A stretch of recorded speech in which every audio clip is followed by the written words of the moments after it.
ekologi dan keanekaragaman hayati, di mana di sini kita mencoba menggabungkan dua materi ya, antara ekologi dan keanekaragaman hayati yang memang tidak terlalu jauh sih pembahasannya, hampir mirip seperti itu. Jadi ekologi itu apa sih kira-kira teman-teman?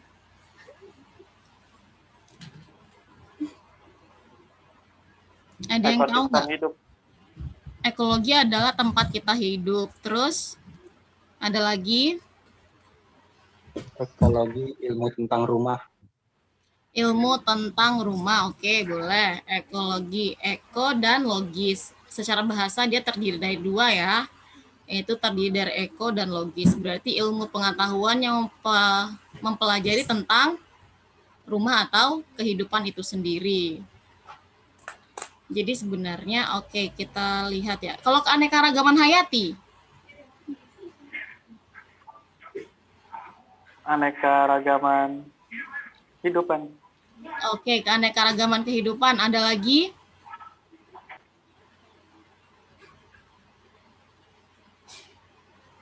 Keanekaragaman organisme nggak mungkin? Oke, keanekaragaman organisme. Kita coba bahas ya. Kita review aja nih ya. Kita review aja. Kok nggak bisa di next nih? Wait. Aduh.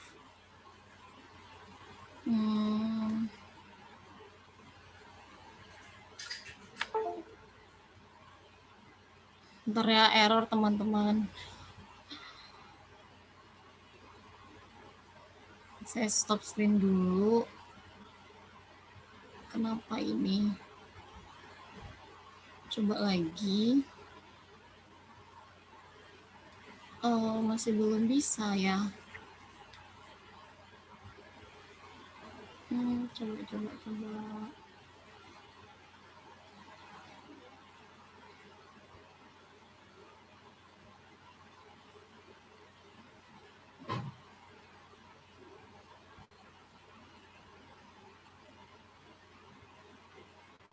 Seperti ini aja nggak apa-apa ya.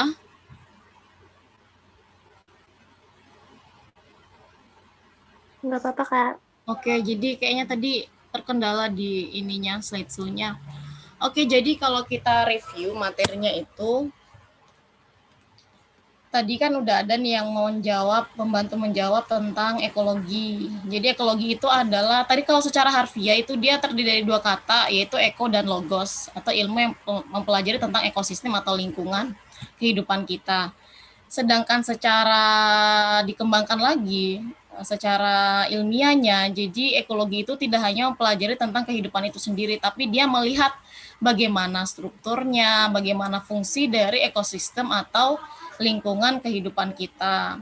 Jadi di ekologi itu ada yang dikenal dengan dua, ada out ekologi dan ada sin ekologi. Nah, kira-kira masih ada yang ingat nggak out ekologi itu apa dan sin ekologi itu apa?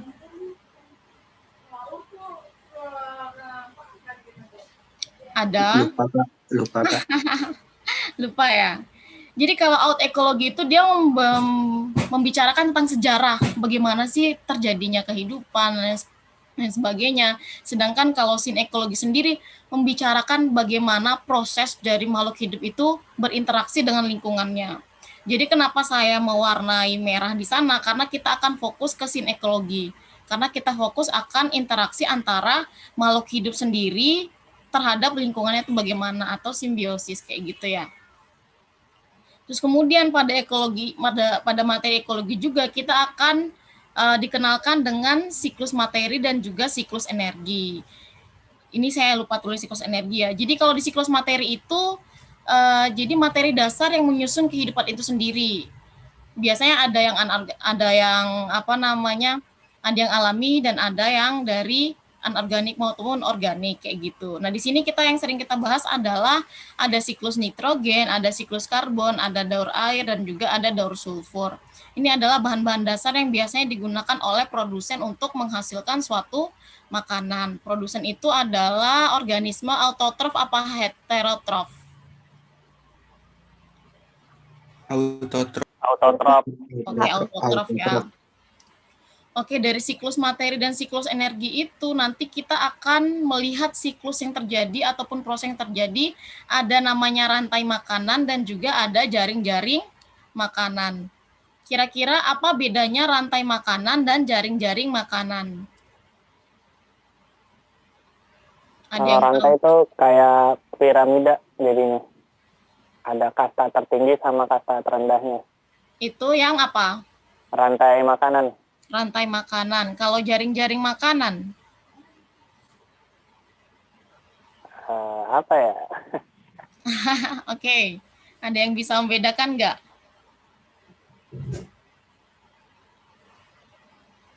Nggak ada.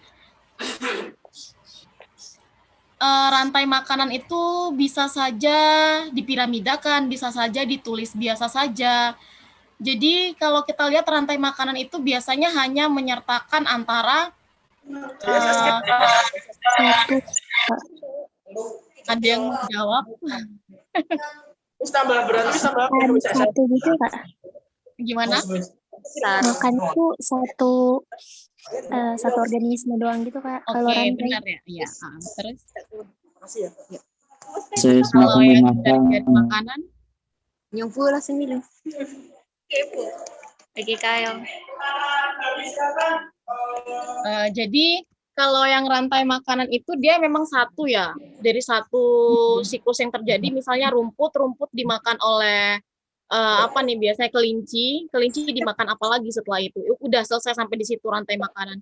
Kalau jaring-jaring makanan itu kumpulan dari rantai makanan kayak gitu. Jadi itu bedanya antara rantai makanan dan jaring-jaring makanan. Lah SMA sih, Pal.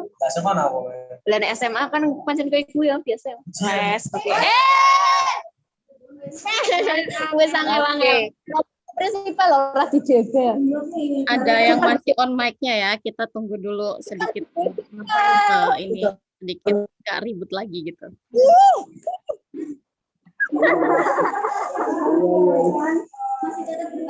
Kita lisono.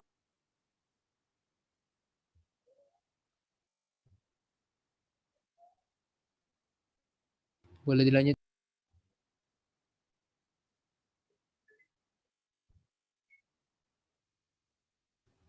Oke, sudah ya. Kita lanjut lagi. Sampai mana tadi? Sampai jaring-jaring makanan. Jadi itu bedanya antara rantai makanan dan jaring-jaring makanan. Oke, kita reviewnya sampai situ dulu. Nanti untuk siklus nitrogen, siklus karbon, daur ulang air, bagaimana proses terjadinya hujan, penguapan, kemudian daur sulfur juga atau belerang itu kayak gimana, itu nanti teman-teman coba review-review kembali ya. Karena yang kalau untuk daur-daur ini atau siklus nanti, di soal SBMPTN-nya itu biasanya dia keluar grafik, tapi sejauh yang saya lihat sih jarang kayak gitu. Cuman dipelajari aja ya. Itu untuk review sekilas kita materi ekologi. Generalnya kita membahas itu kayak gitu. Terus untuk yang keanekaragaman hayati seperti tadi yang teman-teman sudah bantu jawab ya. Jadi keanekaragaman hayati itu dia keanekaragaman atau keberagaman makhluk hidup yang bisa terjadi akibat adanya perbedaan-perbedaan mulai dari perbedaan bentuk, ukuran, warna, jumlah, tekstur, penampilan, dan juga sifat-sifat yang dimiliki oleh organisme itu sendiri. Jadi memang yang namanya keanekaragaman adalah dia berdiri dari suatu perbedaan, kan kayak gitu ya filosofis dasarnya. Terus kemudian dari keanekaragaman hayati ini kita akan membahas apa sih kayak gitu. Kita akan melihat bagaimana keragaman itu dilihat dari tingkat gen, spesies, ekosistem, kemudian dari tingkat gen itu ada contohnya misalnya kita ngelihat dari tanaman jeruk-jerukan. Ada jeruk bali, jeruk nipis, dan juga ada jeruk manis. Nah itu mereka beda secara genus kayak gitu. Kemudian, ini bedanya secara spesies ataupun jenis. Ini bedanya secara jenis karena dia ada Citrus maxima. Kalau Citrus maxima itu terdiri dari 2 kata, berarti ada genus dan juga ada spesiesnya. Kemudian yang kedua adalah contoh dari ekosistem lumut. ekosistem lumut ini contoh dari tingkat ekosistem, ada yang terletak di wilayah sekitar puncak gunung. Nah, ini mempengaruhi hewan apa aja yang tumbuh atau tanaman apa aja yang tumbuh nanti di sana. Nah, karena ini ekosistem lumut, berarti otomatis lumut yang ada di sana. Kemudian ada yang kalau tingkat gennya itu kita ngelihat dari kucing. Kucing ini dia bisa mirip dengan ras kucing Anggora, kucing Persia, kucing Sphinx, dan lain sebagainya. Kayak gitu. Kemudian ada apa aja sih manfaat dari keanekaragaman hayati? Ini hanya beberapa manfaat aja ya. Ada manfaat secara ekologi. Kenapa manfaat secara ekologi? Di ekologi kita bisa tahu apa aja keanekaragaman yang terjadi pada lingkungan kita ataupun bumi kita nih apa aja sih. Jadi ada di situ. Kemudian ada farmasi. Farmasi ini kan obat-obatan. Obat-obatan apa yang bisa kita manfaatkan dari tanaman ataupun makhluk hidup yang ada pada lingkungan kayak gitu. Terus ada dari sandang, pangan, dan papannya kita. Itu memanfaatkan lingkungan kan. Yang terakhir ada untuk pengembangan ilmu pengetahuan. Nah, di keanekaragaman hayati ini karena tadi itu banyak sekali kan tanaman, tumbuhan, bahkan mungkin jenis-jenis yang emang sangat langka itu akhirnya harus dilestarikan. Ada yang dilestarikan secara in situ dan ada yang dilestarikan secara ex situ. Ada yang tahu nggak perbedaan in situ dan ex situ? Kalau in situ itu di dalam habitat aslinya, kalau ex situ itu di luar habitatnya. Oke. Kalau suaka marga satwa itu dia ex situ apa in situ? In situ. In situ, Kak. Kalau ex situ contohnya apa? Kebun binatang. Kalau Taman Nasional Komodo, in situ apa ex situ? In situ. In situ ya, karena itu memang lingkungan hidupnya komodo akhirnya dibuat suatu taman nasional karena itu adalah salah satu hewan langka dan juga purba kayak gitu. Itu termasuk in situ. Nggak sulit kan membedakan in situ dan ex situ ya. Kita lanjut, ini review dari materinya untuk yang keanekaragaman hayati. Ada yang mau ditanyakan nggak dari sini? Untuk in situ dan ex situ? Nggak ada ya? Oke, kalau nggak ada, kita akan coba untuk melakukan pembahasan soal seperti biasa.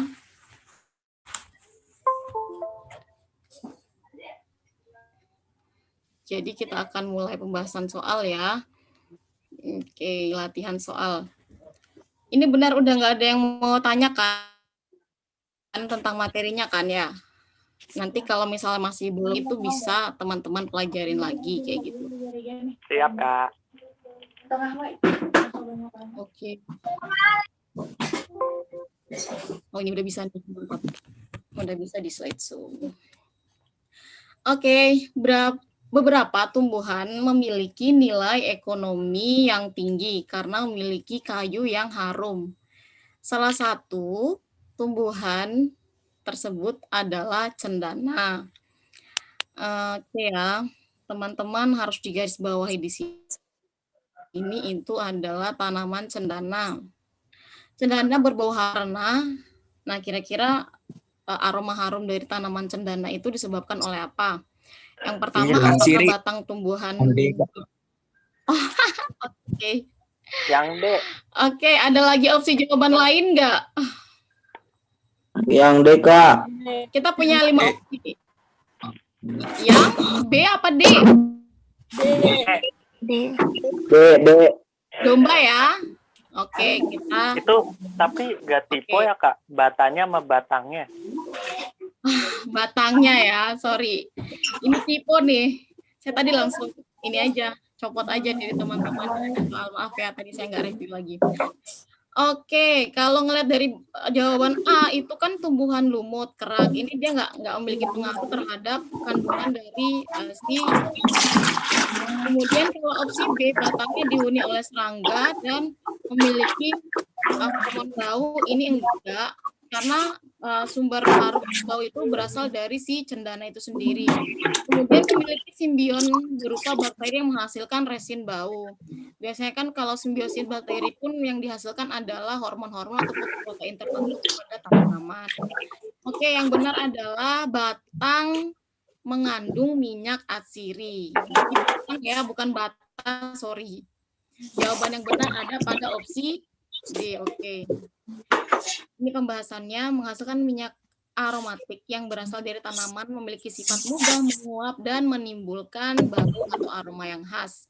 Minyak atsiri dihasilkan oleh kelenjar yang terdapat di sel-sel tanaman. Jadi khusus selnya itu terdapat pada trikoma kayak gitu.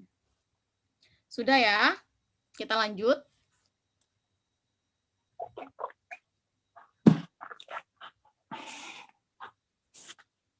Nah, ini soal berikutnya.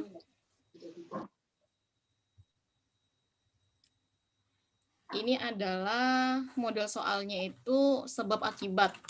Sudah paham kan? Ini sebab akibat ini saya berikan opsinya. Kalau opsi A itu jika pertanyaannya benar, alasannya benar, dan keduanya itu menunjukkan ada sebab, ada akibat, kayak gitu.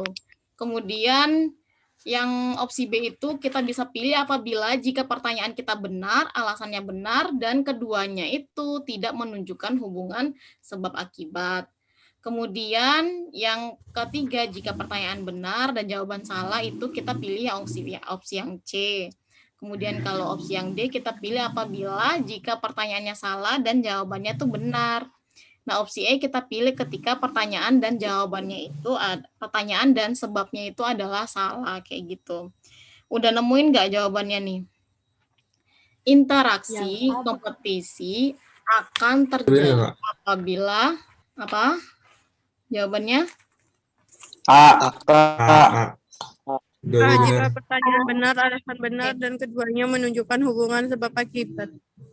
Ada yang A, ada yang B. Oke. Yang benar adalah kita coba ngelihat pembahasannya.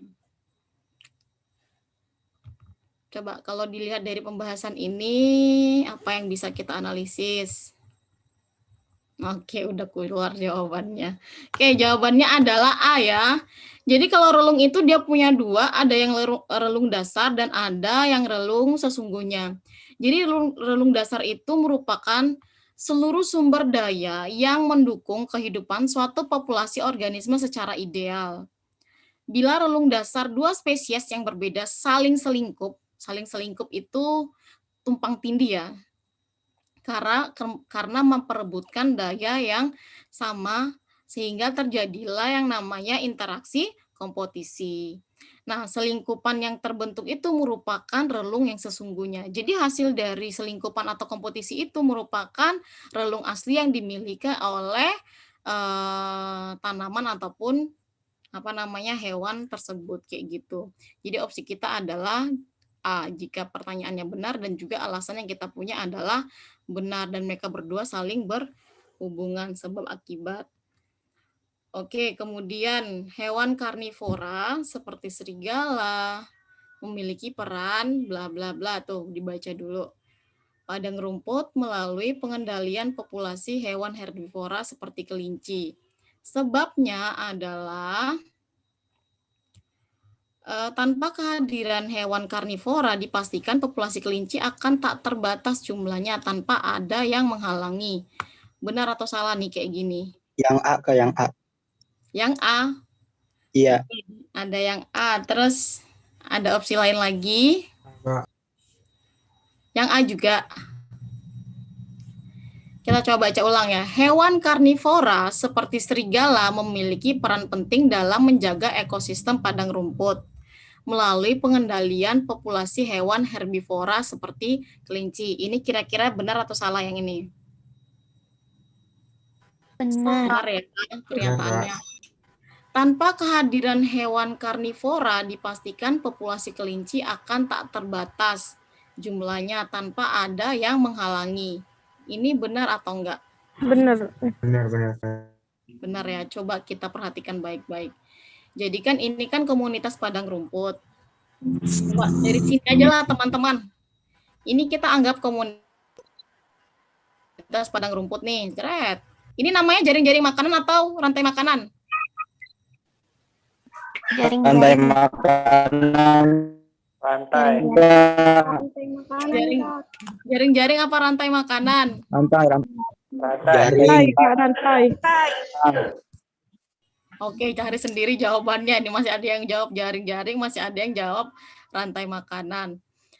Apakah karena tumbuhannya satu atau gimana dikatakan jaring, dikatakan rantai atau kayak gimana nih?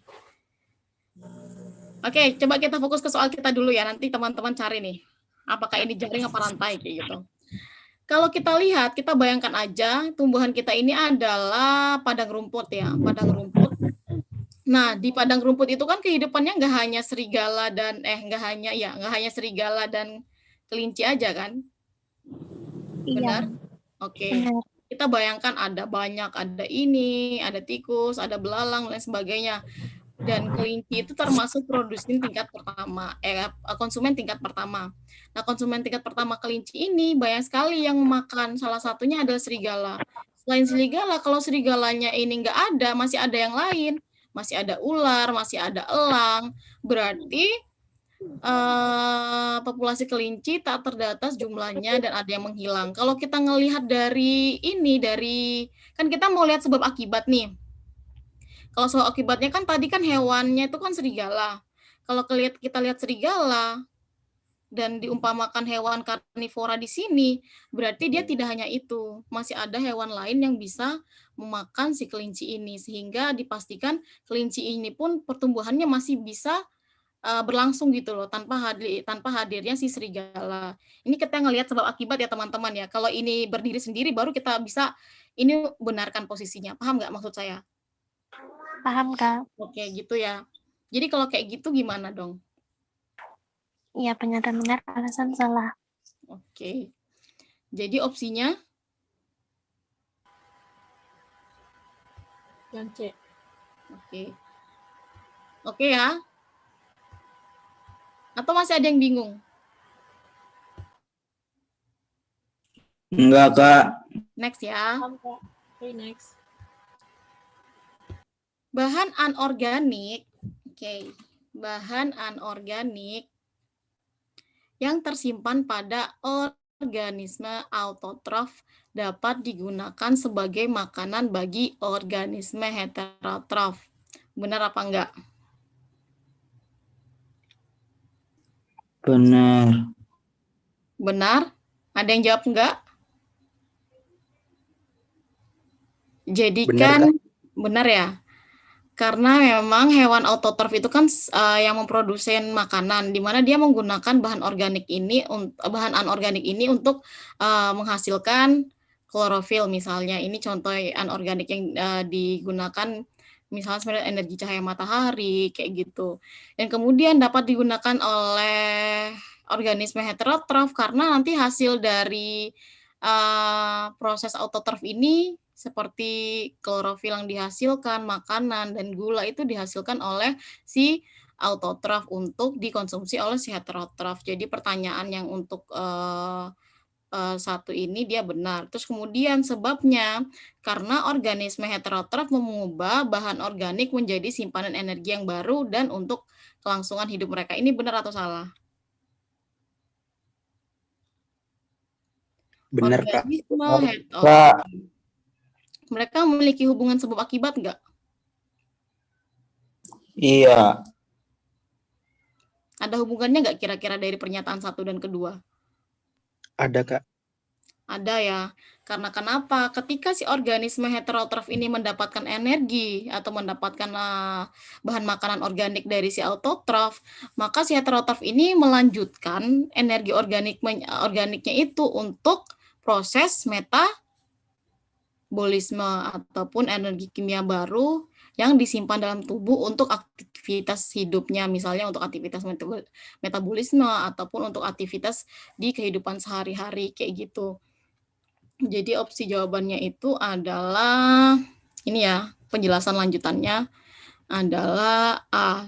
Jadi dia pernyataannya benar, jawabannya juga benar, dan antara keduanya itu memiliki hubungan sebab akibat kayak gitu.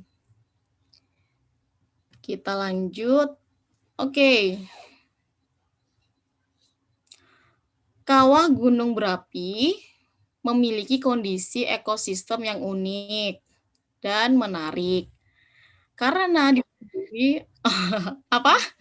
Karena ditumbuhi oleh organisme yang bersifat apakah osmofilik, apakah halofilik, termofilik, Yang C Kak, yang C, yang C, yang C, yang C. Oke, mari. yang C. Osmofilik adalah organisme yang hidup di kondisi yang memiliki kadar gula tinggi sehingga dia terjadi proses osmosis atau disebut dengan osmofilik. Kemudian ini jenis-jenis organisme ya. Barofilik. Kalau barofilik itu adalah dia yang hidup dengan tekanan hidrostatik tinggi yaitu pada tekanan sekitar 4.000 sampai 5.000 atmosfer. Ini biasanya lebih ke bakteri sih atau mikroorganisme. Kemudian kalau halofilik itu adalah organisme atau mikroorganisme yang hidup di kondisi yang garamnya tinggi. Gitu biasanya pada air-air laut mungkin kayak gitu. Kemudian nih, termofilik adalah organisme atau mikroorganisme yang hidup di kondisi yang memiliki suhu tinggi ya. Karena tadi kita tahu bahwa dia soalnya menyatakan ada gunung berapi kayak gitu. Jadi serofilik itu ada air yang sangat rendah, kemudian sikrofilik adalah memiliki suhu yang sangat dingin di bawah 0 derajat Celcius. Kemudian ada asidofilik. Jadi misalnya nanti kan soalnya nggak melulu tentang ini nih, biasanya mungkin nanti diacak. Misalnya yang hidupnya di air laut, garamnya tinggi itu apa, itu harus dipahami ya. Karena soal-soalnya nggak mutlak seperti ini saja kayak gitu. Dan biasanya di kondisi-kondisi ekstrim, itu termasuk ke dalam organisme sikrofilik kayak gitu. Dia yang hidup tertekan pada kondisi-kondisi ekstrim seperti cuaca dingin. Oke, kita lanjut. Jadi jawabannya ada pada yang C. Oke, pada umumnya hewan-hewan endemik di daerah Asia Oriental ditandai dengan Yang E Kak, E. wah, hebat. Jadi opsinya E ya. Kenapa kok bisa E? Oke, jadi zona persebaran fauna di dunia itu banyak ya.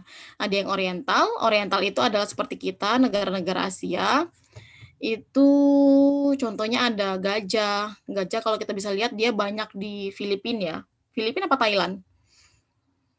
Jadi Thailand ya. Kemudian ada badak bercula, kemudian ada harimau, rusa. Nah, ini kita biasanya di Kalimantan sana ada banyak orang utannya kayak gitu, bekatan dan juga kera. Ini untuk yang oriental. Kalau ada zona nearktik itu ada pada Amerika Utara dan Greenland, dan mereka itu contoh hewannya itu ada antelop. Ini saya kurang tahu antelop itu bentuknya seperti apa. Yang biasa kita lihat itu ada bison, kalkun, dan juga salamander kayak gitu. Kemudian ada zona neotropik. Nah, kalau zona neotropik itu zona yang tersebar di daerah Meksiko dan juga pada Amerika Selatan dan juga ada pada Amerika Tengah. Nah, contohnya ada armadillo, kukang, dan juga hewan-hewan terenggiling. Kemudian pada zona Australia itu dia negara-negara Australia seperti Selandia Baru. Kenapa Papua ikut di sini? Karena kan kalau ngelihat di peta itu irisan juga mengambil daerah sebagian dari negara kita kayak gitu. Makanya dia masuk daerah Papua juga. Kemudian ada Australia dan juga ada Kepulauan Maluku nih. Nah, contoh faunanya adalah ada kanguru, koala, kasuari, dan cendrawasih. Kasuari dan cendrawasih itu miliknya Papua ya. Terkenalnya di situ. Kemudian ada zona palearktik, yaitu zona persebarannya itu ada pada zona Eurasia, itu masuk wilayah utara Eropa dan Asia Timur. Ada bison, ada kucing kutub, dan juga ada rusa kutub. Kemudian yang terakhir itu ada zona zona Ethiopia. Itu zona persebarannya itu di benua Afrika dan juga Madagaskar. Contohnya ada gorila, simpanse, zebra, zerafa, dan juga burung unta. Itu untuk zona-zona persebaran yang ada pada dunia untuk faunanya. Oke, kalau di oriental tadi atau Asia itu beragam kera ya. Jawabannya kita coba next. Wow. Sorry, macet lagi.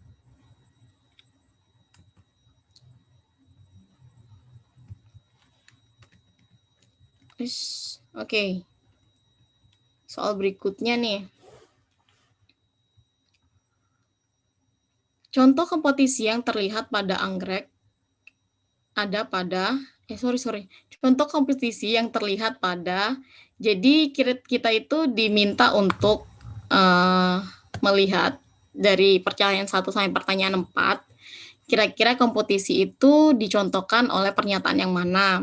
Kalau soal jenis ini, kita harus memperhatikan ini ya, opsinya ini. Kalau A, dia pernyataan yang benar adalah 1, 2, 3. Kalau B, 1 dan 3. Kalau C, 2 dan 4. Kalau D, jawabannya hanya 4 yang benar. Kalau E, semua jawabannya benar. Nah, kira-kira untuk pertanyaan ini, opsi jawaban yang benar itu yang mana?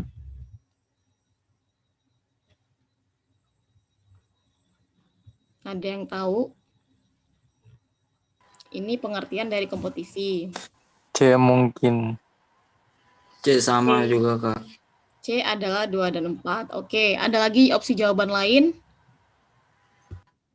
B, Kak. Ada yang jawab B, 1 dan 3. Oke, ada yang jawab saja, C. C Ada yang jawab D. Oke. Oke, coba kita analisis satu-satu ya. Anggrek yang tumbuh sebagai epifit di batang pohon itu dia kompetisi nggak kira-kira dengan tumbuhan aslinya? Enggak. Iya. Dia itu terjadi simbiosis Komensalisme. Oke. Jadi dia malah saling menguntungkan di situ. Nah, kalau hifa ectomycorrhiza dan juga akar pinus, jadi si hifa ini dia itu berebutan nutrisi dengan si akar pinus karena hifa itu kapang ya atau jamur. Jadi hifanya jamur itu yang tumbuh pada akar pinus ini dia berebutan tempat atau berebutan nutrisi dengan si akar pinus itu sendiri. Sehingga kalau yang namanya berebutan berarti termasuk kompetisi kan. Nah, kita save di sini dia termasuk kompetisi. Karena kan pengertian kompetisi tadi adalah interaksi antara organisme-organisme yang hidup bersama dalam satu habitat, dan bersaing untuk sumber makanan yang sama dan terbatas. Jadi tadi mereka udah berada dalam satu habitat, di mana habitatnya itu daerah tanah, dan tumbuh daerah sekitar akar pinus, atau bahkan si hifa ini bisa tumbuh di akarnya pinus itu sendiri. Sehingga mereka tidak melakukan simbiosis komensalisme, malah bisa jadi merugikan kalau misalnya aktivitasnya hifa lebih tinggi daripada si akar pinus, kayak gitu. Makanya mereka berebutan di sini. Kemudian kalau ikan remora dan ikan paus ini termaksud simbiosis apa? Simbiosis komensalisme apa kompetisi? Komensalisme. Oke, Komensalisme. ya. Karena dia si ikan remora ini membantu untuk proses pada ikan paus dan makan apa ya? Apa yang dimakan oleh ikan remora pada ikan paus? Gigi. Komensalisme.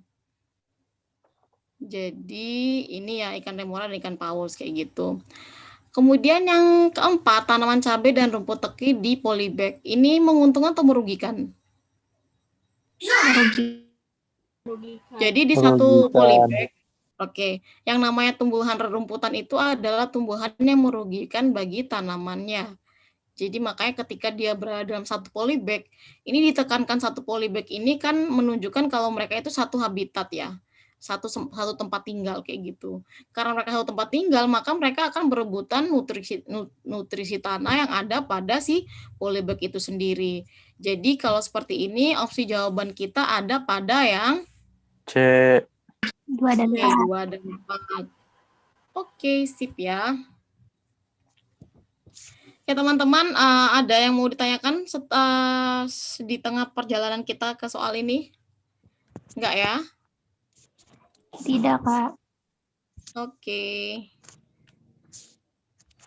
Nah, soal selanjutnya adalah apabila dua spesies di relung ekologi sama dan habitat terisolasi, mereka berkompetisi untuk mendapatkan bahan makanan. Maka yang terjadi itu apa? Apakah keduanya akan mencari sumber makanan tambahan? Apakah salah satu spesies akan punah? Ataukah keduanya akan lebih bertahan hidup? Dan kemudian salah satu spesies akan mencari habitat baru? Ataukah mereka keduanya akan membuat relung ekologi yang baru? Kira-kira apa? B. Punah. 1. Oke, ada lagi opsi Kak. yang lain teman-teman? Kak. Aku D. Ada yang E, ada yang B. Oke, jadi teman-teman kalaupun kita kalau soal biologi yang modelnya seperti ini, ekologi, ekosistem dan juga keanekaragaman hayati yang memang notabene-nya itu udah, ini aku jelasin gimana cara menjawab soal ya. Jadi gimana soal itu modelnya seperti ini kan mereka kan udah dekat dengan kehidupan kita ya. Nah, itu biasanya kita bisa menggunakan analisis kayak gitu. Nah, di sini kita bisa analisis. Cara yang pertama untuk mudah kita analisis yang harus kita pahami adalah soalnya kita. Kita harus catat.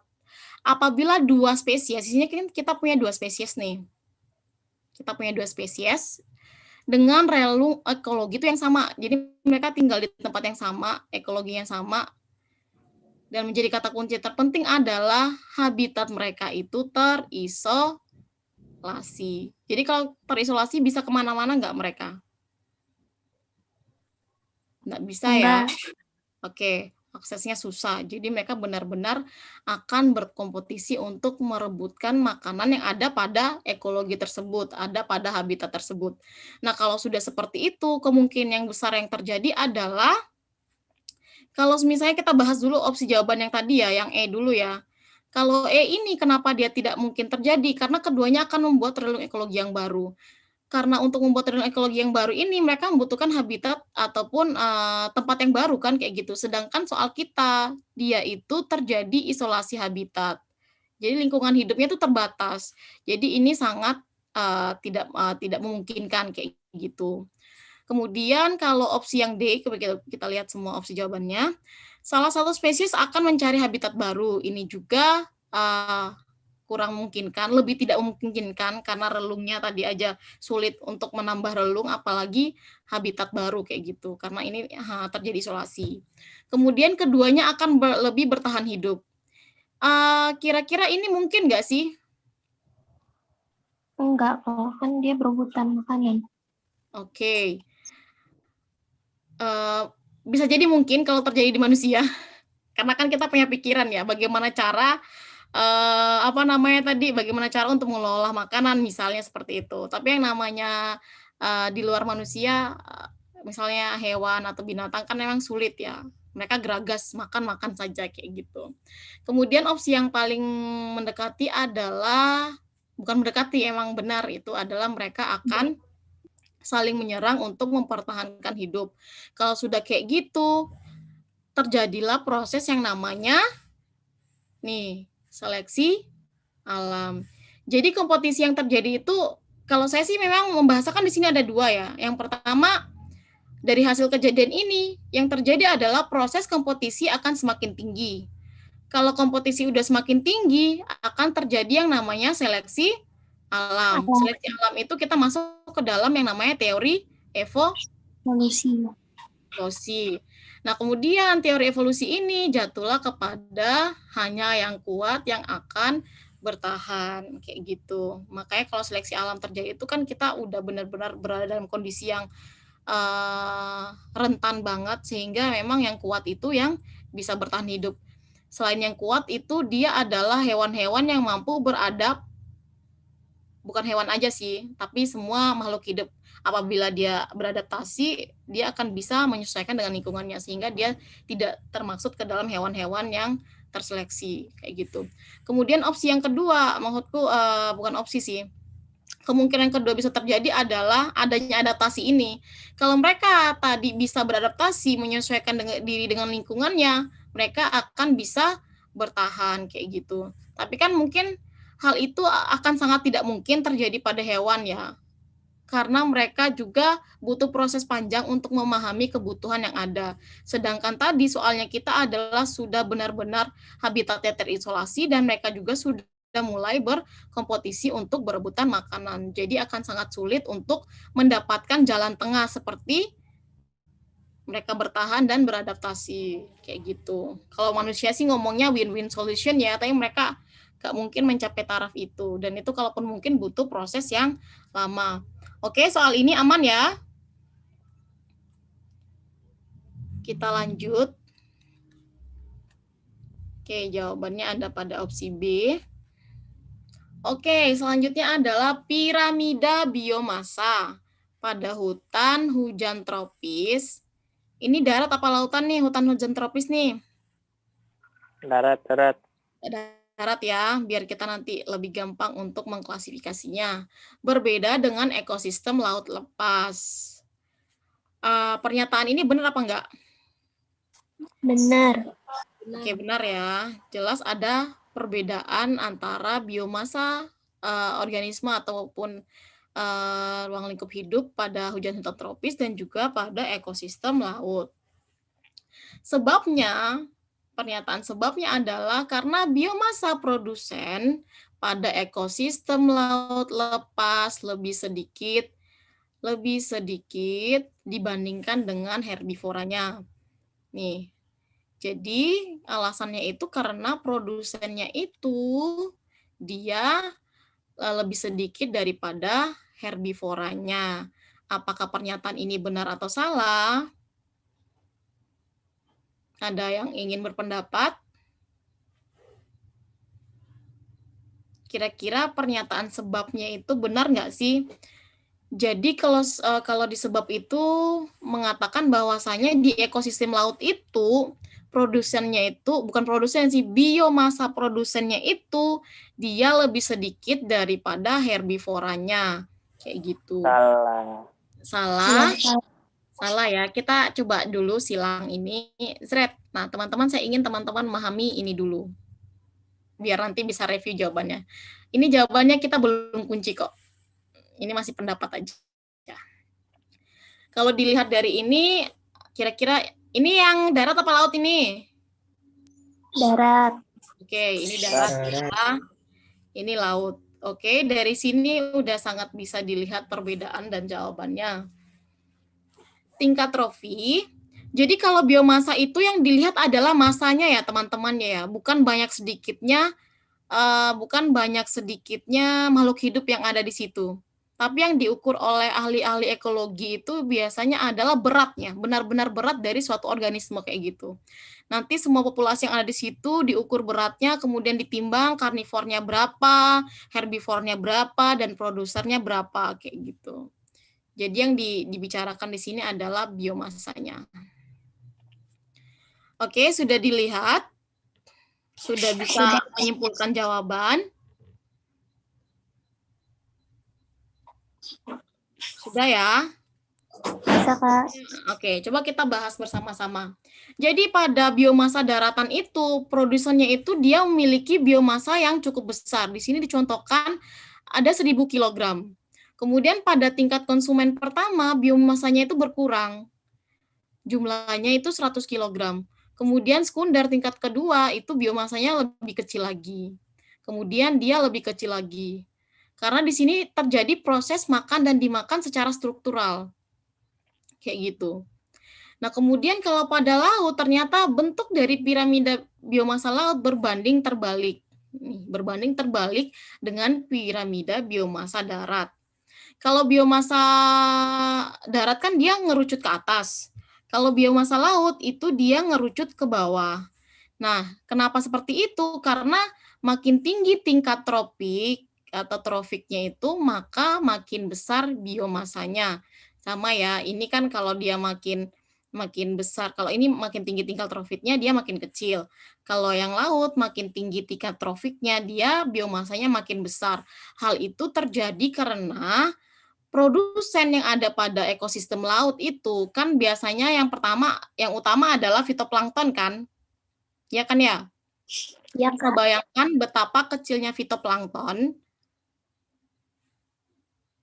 Ya, Ukuran fitoplankton kan kecil dan mampu berkembang biak dengan cepat. Nah, mungkin yang dianalisis di sini adalah ukuran fitoplankton kita kan sangat kecil nih. Sedangkan yang timbang kan benar-benar berat dari fitoplankton ini kan. Kayak gitu. Misalnya ada seorang peneliti ekologi ataupun ekologi laut, itu dia meneliti wilayah pulau tertentu. Nah, di pulau tertentu itu dia nimbang berapa fitoplanktonnya. Fitoplanktonnya berapa, kemudian ditimbang herbivornya berapa, karnivornya berapa. Ternyata dihasilkan karena si fitoplankton ini sangat kecil, namun banyak, itu memang ternyata tidak bisa berbanding lurus dengan si produsen yang ada pada daratan. Coba bayangkan, berapa perbandingan antara berat fitoplankton dan tumbuhan daratnya kita. Itu kan sangat jauh. Maka dari itu terjadi perbedaan signifikan antara berat massa yang ada pada produsen darat dan ada pada produsen lain laut karena mereka penyebabnya ini tadi ya, yang pertama ya, karena produsennya kan secara ukuran itu udah sangat kecil kayak gitu. Jadilah kalau kita ngelihat pernyataan yang kedua tadi, sebabnya itu adalah biomasa produsen pada ekosistem laut lepas lebih sedikit dibandingkan dengan herbivoranya. Berarti tabel yang kita lihat adalah dua ini kan. Nah, berarti udah sangat jelas ya, kalau misalnya produsen itu berat biomasanya lebih sedikit daripada herbivora. Apalagi si karnivora kan, jauh sekali perbandingannya. Jadi kalau ngelihat penjelasan seperti itu, opsi jawaban yang tepat untuk pertanyaan kita apa? Tadi kita udah punya jawaban bahwasanya pernyataan pertama itu benar. Kemudian pertanyaan kedua, kalau kita udah ngeliat penjelasan, dia benar atau salah jadinya? Benar. Benar. Ya. Benar. Oke, kita udah pegang, ada benar pernyataan pertama dan sebabnya juga benar. Nah, kira-kira antara kedua pernyataan ini berhubungan atau tidak? Saling berhubungan nggak? No. Tidak. Tidak apa iya? Tidak apa Ya. iya? Hah? Gimana? Iya, Tidak. iya, iya. Coba kita baca. Piramida biomasa pada tanaman hujan tropis berbeda dengan ekosistem laut. Disebabkan karena ada hubungannya nggak ya kira-kira? Jadi untuk memahami soal sebab akibat itu, coba aku kasih pernyataan seperti ini. Jadi untuk memahami soal sebab akibat itu, kita benar-benar harus paham pernyataan sebabnya, pernyataan pertamanya, itu dia mempengaruhi atau menjelaskan pernyataan lebih lanjut akibat yang dihasilkan dari pernyataan pertama tadi. Itu ada nggak hubungannya? Kayak gitu. Jadi biasanya dia sih di akibatnya itu dia akan menjelaskan lebih lanjut. Dia akan menjelaskan lebih lanjut dari pernyataan pertama kayak gitu. Korelasinya cukup kuat. Kalau dilihat dari pertanyaan ini, kita dijedorkan dengan yang pertama kita jedorkan dengan pernyataan general antara hutan hujan tropis dan juga ekosistem laut. Berbeda kan? Kita sepakatkan dia berbeda kan? Oke kan? Nah, perbedaannya dijawablah oleh yang kedua ini. Perbedaannya karena apa? Nah, berarti dia ada hubungan Sebab akibat.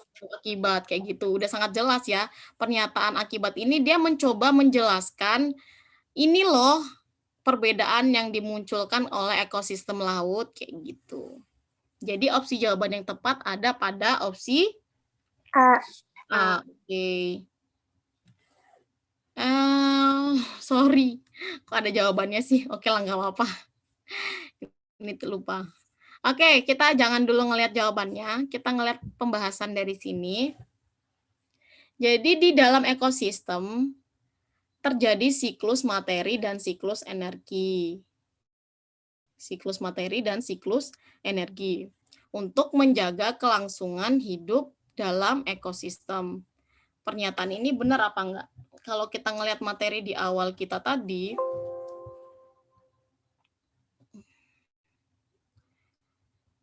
udah ini soalnya ya, udah baca soalnya. Soalnya udah baca ya. Coba kita kembali ke sini. Nah, tadi kan ini siklus energi dan siklus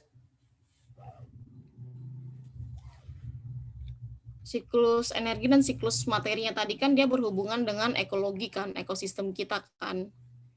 Nah, kayak gitu. Berarti dia langsung berhubungan dengan alam karena sumbernya pun dari alam. Begitupun energi. Energi itu dia sumbernya biasanya ini ada matahari kayak gitu. Kemudian oksidasi dari hasil fotosintesis dan lain sebagainya. Hasil dari siklus materi pun itu akan menghasilkan suatu energi. Jadi mereka itu saling berhubungan kayak gitu. Nah, kalau melihat seperti itu, soalnya kita tadi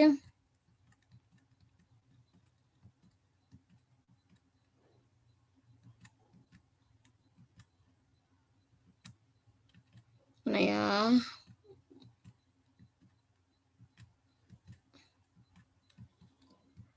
Oke. Udah banyak desain kita bahas ternyata. Oke, karena udah ada jawabannya, mau dong satu orang bantu untuk menjabarkan kenapa kok bisa opsinya itu A kayak gitu.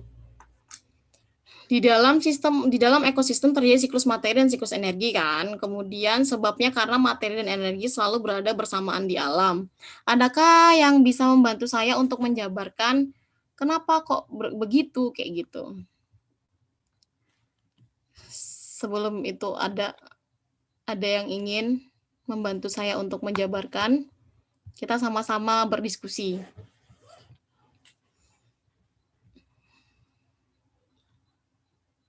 Ada?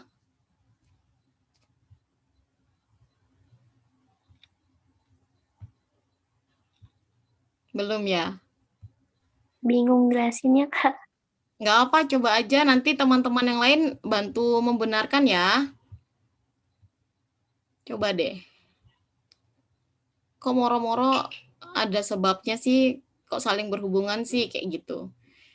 Coba perhatikan siklusnya bagaimana, lingkungan alamnya seperti apa, kayak gitu. Ini salah satu soal yang tadi saya jelaskan bahwa dia cukup menggunakan analisis saja, kayak gitu.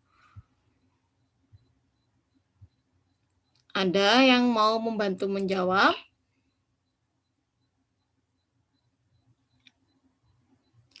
Oke, jadi untuk pernyataan pertama itu udah benar ya. Di dalam ekosistemnya kita itu siklusnya itu terjadi antara siklus materi dan siklus energi. Untuk siklus itu terjadi secara terus-menerus kan. Yang namanya siklus kan dia berputar terus tuh. Kayak lingkaran kan. Nah, dia itu terjadi karena menjaga ekosistem kita, menjaga kelangsungan hidup dalam bumi ataupun ekologi atau ekosistem kita. Karena bayangkan ya, siklus materi apabila nggak jalan itu udah mempengaruhi kehidupan kita, tumbuhannya nggak berproduksi dengan baik, kemudian dia tidak berwarna hijau misalnya, nutrisinya tidak ada, itu tuh impaknya banyak. Karena tumbuhan kan sebagai produser kan, dan itu berpengaruh pada konsumen, dan khususnya juga kan berpengaruh kepada kehidupan manusia. Kalau udah rusak seperti itu dari awalnya, siklusnya udah terganggu, itu bisa mengganggu seluruh keseimbangan dan aktivitas yang ada pada ekosistem kayak gitu. Terus berikutnya, sebabnya, ini kan kita udah sepakat tadi tuh, pernyataan ini tuh kan udah benar nih, pernyataan yang pertama. Kemudian sebabnya karena materi dan energi selalu berada di alam. Ini benar nggak sih materi dan energi kita tuh selalu berada di alam? Jadi kalau katanya itu kenapa kok itu bisa terjadi, siklus ini bisa terjadi, karena memang apa yang dibutuhkan untuk reaksi ataupun untuk melakukan siklus ini semuanya itu ada pada alam. Itu benar atau enggak pernyataan itu? Benar. Benar ya? Benar. Oke. Betul.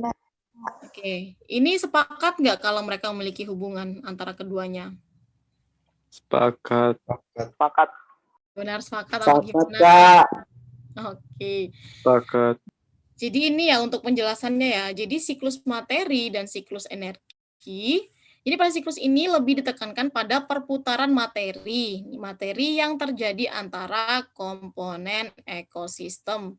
Materi yang menyusun tubuh organisme berasal dari bumi. pernah ini enggak Steinler Miller penelitiannya itu yang mengatakan gas metana NH4. Nah, itu kan sumbernya. Jadi dia tuh menyatakan bahwasanya manusia itu bukan manusia sih. Makhluk hidup pertama kali itu tumbuh dari sini. Nah, ini kan reaksi dari hasil reaksi tanaman, ada nitrogennya, ada hidrogennya, kemudian ada ikatan-ikatan rangkap empatnya yang terjadi di sana kayak gitu. Jadi yang pada kenyataan materi ini tuh sangat berperan penting dalam kehidupan manusia kayak gitu. Dan adanya pada bumi itu sendiri. Nah, materi itu antara lain adalah pada siklus air itu ada apa? Kalau siklus air, materi yang ada pada siklus air. Air itu bahasa ilmiahnya apa? Bahasa kimianya apa? H2O. Oke, kemudian kalau oksigen, materinya apa? O2. O2. Oke, kemudian kalau karbon, CO. C. kalau nitrogen, N. N2. dan juga sulfur. Sulfur itu apa? S. S2 min. S apa? S apa? Z apa? S apa? Z? S. Z atau Fe? Hah? Oke, Jangan. sulfur ya. Jadi Fe itu apa? Besi. Perum Jadi besi. itu inilah materi-materi yang ada pada siklus dari materi kita. Tadi kan udah dibahas di awal, ada siklus nitrogen, siklus belerang atau siklus sulfur. Jadi mereka sangat berpengaruh dalam proses menjaga keseimbangan di ekosistem sendiri. Nah, antara siklus materi dan siklus energi itu mereka saling berpengaruh kayak gitu. Nah, kalau pada siklus energi ini sendiri, dia lebih dikatakan pada perputaran energi yang terjadi antar komponen ekosistem. Jadi energi yang sudah dihasilkan tadi diputar terus. Bagaimana matahari menghasilkan energi itu kan dimanfaatkan oleh kita, nggak hanya kita, tetapi juga manusia. Meskipun pada kenyataannya di kondisi kita sekarang ini kan udah banyak efek samping ataupun bukan efek samping sih, hasil samping yang dihasilkan oleh perputaran energi itu yang berdampak ya. Kalau dari alam sendiri sih minim dampak negatif ya. Tapi kan sekarang udah banyak banget perusahaan-perusahaan kan yang menghasilkan materi dan juga siklus energi yang buruk bagi kehidupan kita. Contohnya yang buruk itu di kehidupan kita itu dia menghasilkan CO2 yang berlebihan. Kalau misalnya tumbuhan ataupun makhluk hidup sendiri yang bekerja itu kan dia kan standar ya. Karena kan tadi kan ingin menjaga keseimbangan alam kayak gitu. Kemudian selanjutnya siklus energi ini diawali dari energi matahari. Nah kan tadi yang ditangkap oleh produsen si tumbuhan kemudian terus berputar tiada henti pada konsumen berikutnya sehingga mereka menjaga kelangsungan ekosistem kayak gitu ya teman-teman ya. Oke, paham ya? Kita lanjut. Ini masih ada nggak ya pertanyaan soalnya? Coba sih. Oke, laptop saya kembali error, teman-teman. Oh, masih ada. Oke. Kayaknya ini soal terakhir deh. Jadi soalnya sama, tapi kita fokus ke kompetisi intraspesifik. Jadi kompetisi intraspesifik dapat dikurangi jika ada yang tahu apakah itu kompetisi intraspesifik? Ada yang tahu nggak ya?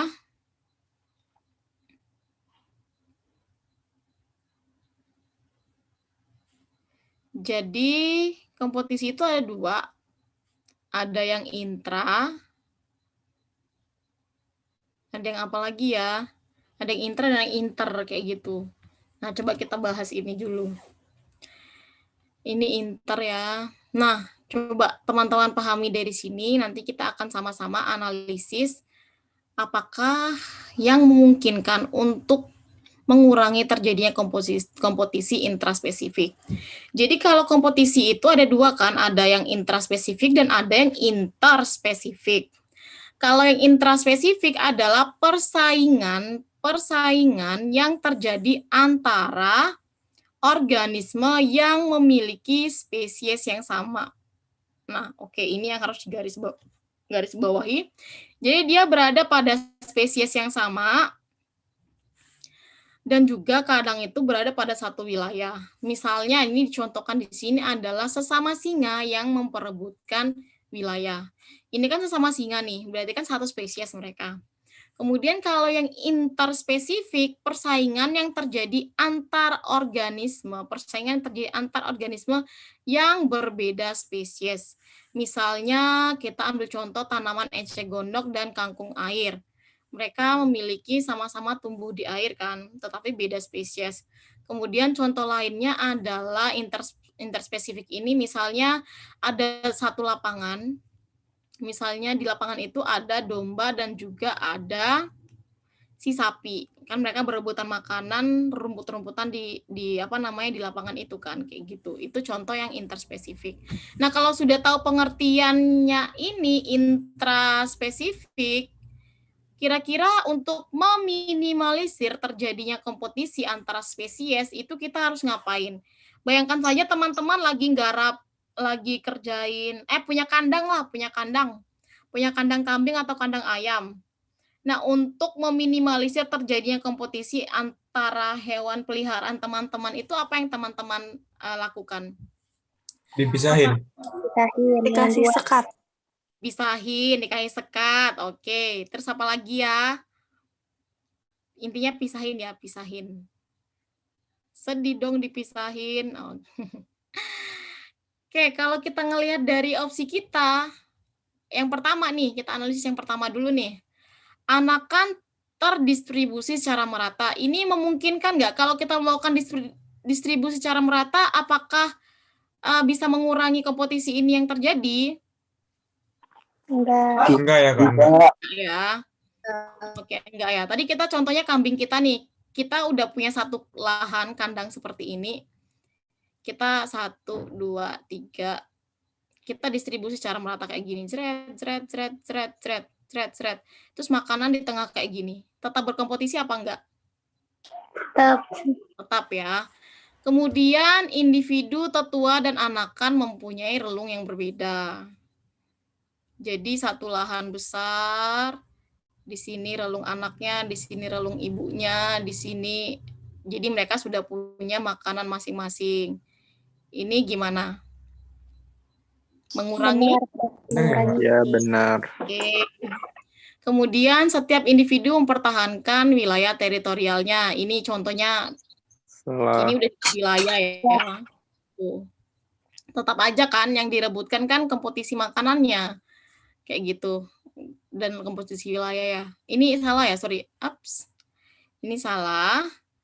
Kemudian yang terakhir, daya dukung lingkungan melebihi jumlah individu. Betul. Oke, Betul. jadi luas sekali. Terus banyak rumput. Ini kalau kita ngelihat tadi yang pelihara kambing, kita punya rumput-rumput yang banyak sekali. Kemudian dengan luasnya yang seperti ini, kita hanya punya peliharaan 3 kambing. Kan itu nggak bakal kompetisi ya, malah mereka kenyang sambil tidur-tidur kayak gitu. Jadi opsi jawaban yang benar ada pada opsi yang 2 dan 4. Berarti opsinya ada pada yang C. D. Oke, nanti dihafal. Tapi nggak sih, kalau biasanya kayak gini kan ada pada petunjuk lembar kertasnya. Jadi teman-teman akan direviewkan kembali. Jadi opsi jawaban yang benar ada pada yang C, kayak gitu. Coba kita lihat apakah soalnya akan berakhir. Oke, selesai. Ada yang mau ditanyakan nggak atau mau didiskusikan? Sebenarnya saya masih punya beberapa soal. Teman-teman dapat soal juga kan? Dapat soal ini kan sebelumnya ya? Ya nggak sih? Iya, Kak. Dapat, Kak, tapi 20 soal. Ya, 20 soal memang. Nah, di 20 soal itu teman-teman sudah mengerjakan semua? Ya, tapi ada Belum, Kak. Ada Belum yang udah, ya? ada yang belum. Oh, jadi Belum, ya Kak. udah sekalian aja. Biasanya kayak gini nih dikasih soal, paling soalnya dibahas. Jadi kalau bisa diusahakan ya teman-teman ya. Ini kan udah sangat mendekati sekali dengan tanggal berapa dah UTBK-nya, SBMPTN-nya? 12 April. 12 April, Kak. Wah, sekitar 3 minggu lagi. Nah, itu kalau kita bicara 3 minggu lagi itu tuh bukan waktu yang lama ya, itu cepat sekali. Nah, itu coba dipelajarin lagi apa yang diberikan oleh kakak-kakaknya itu dipelajarin lagi. Dan juga semisalnya kalau ada yang bingung untuk mengerjakan sesuatu, khususnya saya pribadi insya Allah kalau teman-teman tanya, insya Allah saya akan menyediakan waktu luang untuk menjawab kayak gitu. Misalnya mau tanya apa, kebingungan soal di mana, itu boleh sekali ya. Langsung chat saya pribadi atau lewat lewat coach-nya kayak gitu. Nah, ini kan sudah selesai. Ada nggak soal-soal yang mau dibahas lagi ataupun ada yang mau ditanyakan nggak kira-kira kayak gitu? Kita punya waktu 7 menit lagi. Mungkin kita akan sharing aja ya. Teman-teman coba kita sharing semuanya. Untuk soal biologi sih biasanya teman-teman kendalanya di mana sih kayak gitu? Kendalanya di mana, materi apa yang paling sulit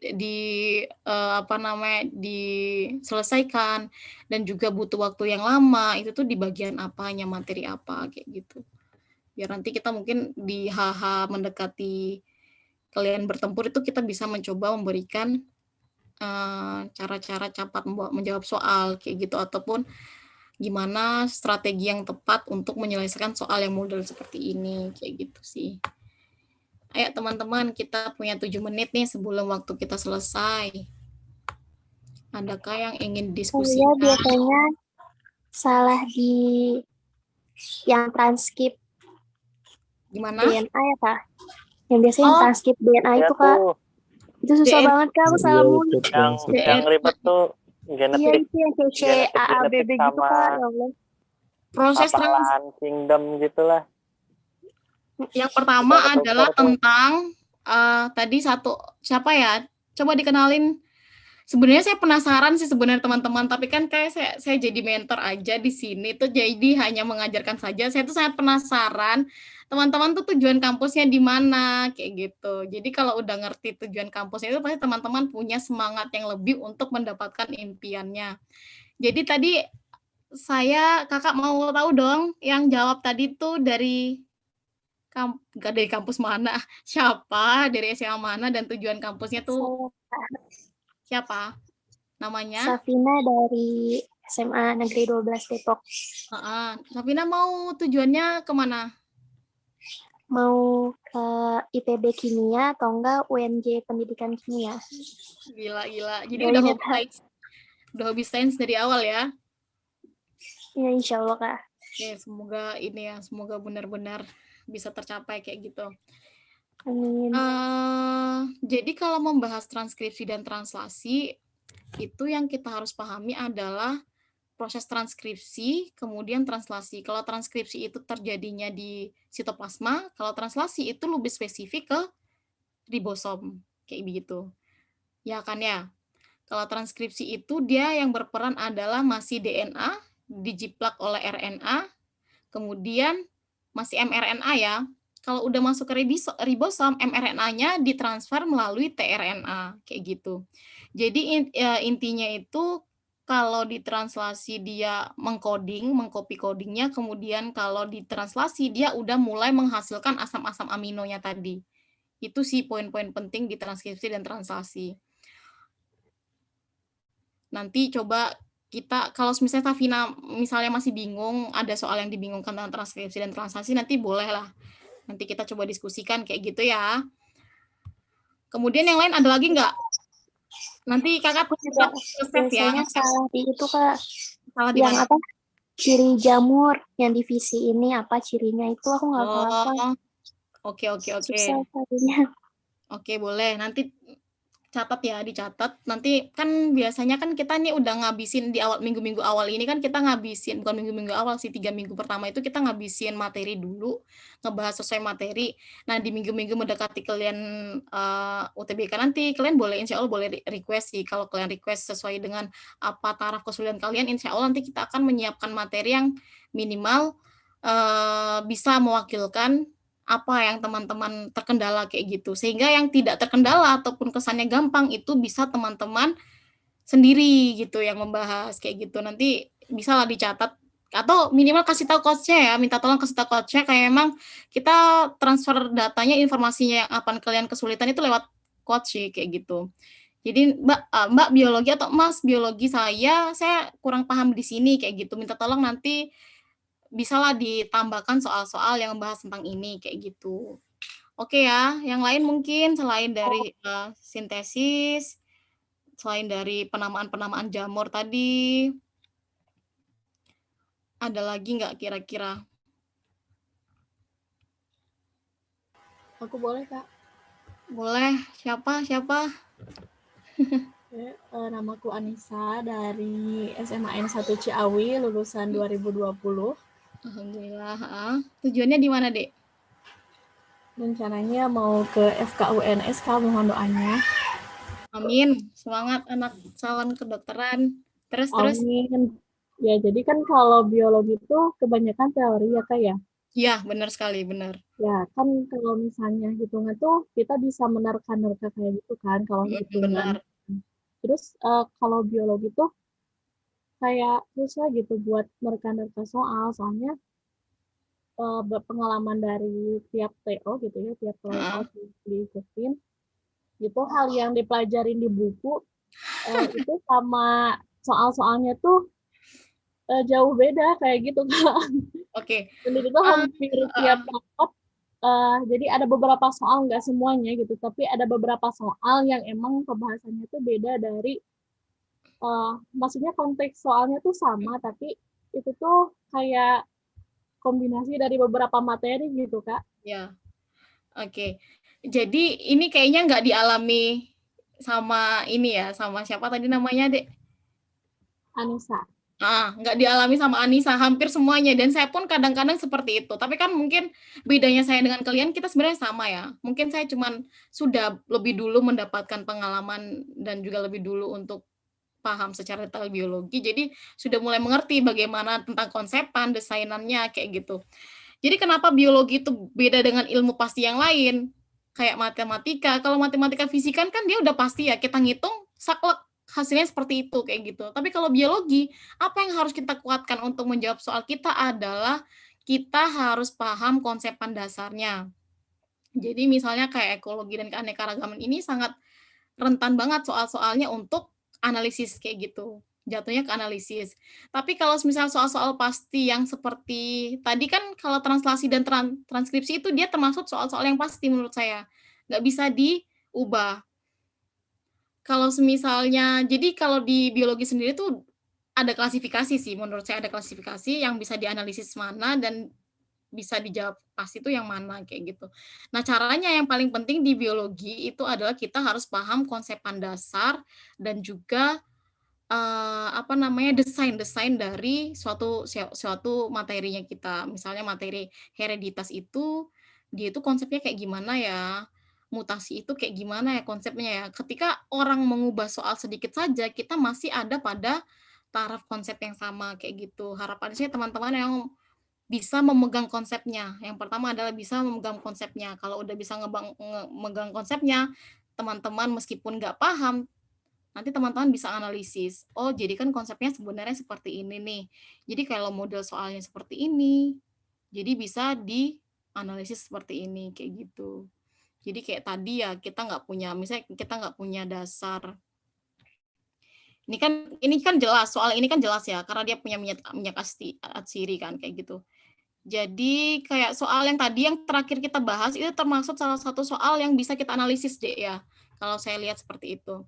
Jadi kita paham dulu apa dasar yang harus kita pahami. Kita paham dulu kompetisi intraspesifik ini apa kayak gitu. Kalau kita sudah paham ini berarti kita opsi 1, 2, 3, dan 4 mau diubah itu kita akan menganalisis seperti tadi. Misalnya saja ada opsi tambahan yang masuk di sini itu yang enaknya di sini daya dukung lingkungan melebihi jumlah individu. Misalnya individu dalam lingkungan tersebut dikurangi, itu kan sama dengan makna dari daya dukung lingkungan melebihi jumlah individu kan. Jadi model-model soal yang seperti ini tuh kita harus paham dulu. Semuanya sih, semua soal itu harus kita paham yang namanya konsepan dasarnya kayak gitu, khususnya biologi kan. Yang memang dia agak susah sih mencari spesifikasi jawabannya kayak gitu kalau kita benar-benar nggak jeli gitu. Dan yang paling miris kadang-kadang orang tuh bilang biologi tuh harus dihafalin. kadang saya kurang sepakat. Kenapa teman-teman tuh harus memahami, kalau sudah paham nanti udah di luar otak kayak gitu. Kalau misalnya kalian hafal dulu itu sulit lengketnya, tapi kalau misalnya kalian pahami dulu itu lengketnya gampang kayak gitu. Udah sih, ada lagi nggak sih yang mau sharing-sharing? Itu kan nama-nama ilmiah gitu susah dihafal. Nama ilmiah. Kalau saya sih kan saya pengalaman jadi di pendidikan juga ya. Untuk nama-nama ilmiah itu sistem yang mereka gunakan dalam penghafalan adalah plesetan. Misalnya Zaimais. Misalnya kita mau hafal Zaimais kan. Ingat aja Zain Malik misalnya. Misalnya kan kayak gitu. Jadi hal-hal yang membuat kita mengingat kayak lelucon, apa artis yang kita kenal atau tetangga kita, nama-namanya yang aneh, kita coba padukan dengan hal-hal ilmiahnya kita. Jadi seperti itu sih kalau bahasa di pendidikan itu plesetan kayak gitu, plesetan untuk menghafal hal-hal yang sulit untuk diingat kayak gitu. Gitu ya teman-teman ya. Ini coba sama-sama Anissa sudah di oke, ada lagi nggak yang mau di-sharingkan ya teman-teman ya? Tapi ini udah lewat sih sebenarnya. Kalau tidak ada kita bisa endingkan di sini. Karena tadi saya ditemani Kak Roni dari panitia. Saya sangat apresiatif ke teman-teman semua. Semoga teman-teman bisa mendapatkan apa yang kalian inginkan. Satu yang saya ingin ingatkan, kalau sudah punya cita-cita kalau sudah punya cita-cita dan tujuan yang benar-benar serius, dia akan serius juga untuk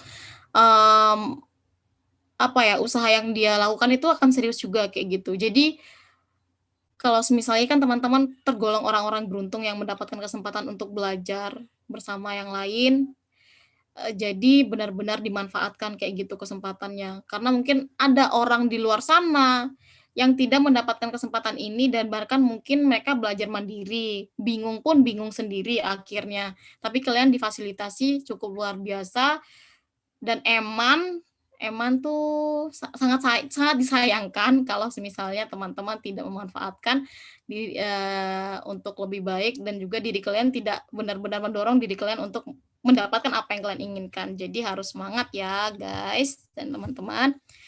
Jadi kita selesai di sini, kita akan bertemu lagi di beberapa minggu berikutnya. Semoga apa yang saya sampaikan hari ini bermanfaat untuk kalian semua. Saya ucapkan terima kasih banyak. Sekali lagi, tetap semangat dan terus belajar karena mendekati hari-hari perang yang cukup luar biasa. Kalau capek istirahat dulu, tapi jangan lama-lama istirahatnya karena masih panjang perjalanan untuk mencapai tujuan. Oke, terima kasih dari saya. Wassalamualaikum warahmatullahi wabarakatuh. Waalaikumsalam warahmatullahi wabarakatuh. Waalaikumsalam warahmatullahi wabarakatuh. Terima kasih, Kak. Terima kasih, Kak. Sama. Ini Kak Roni boleh. Jangan lupa ya presensi ya teman-teman ya. Iya, Kak. Boleh live ya, boleh di live ya teman-teman. Karena Iya, kita Kak. udah selesai. Oke.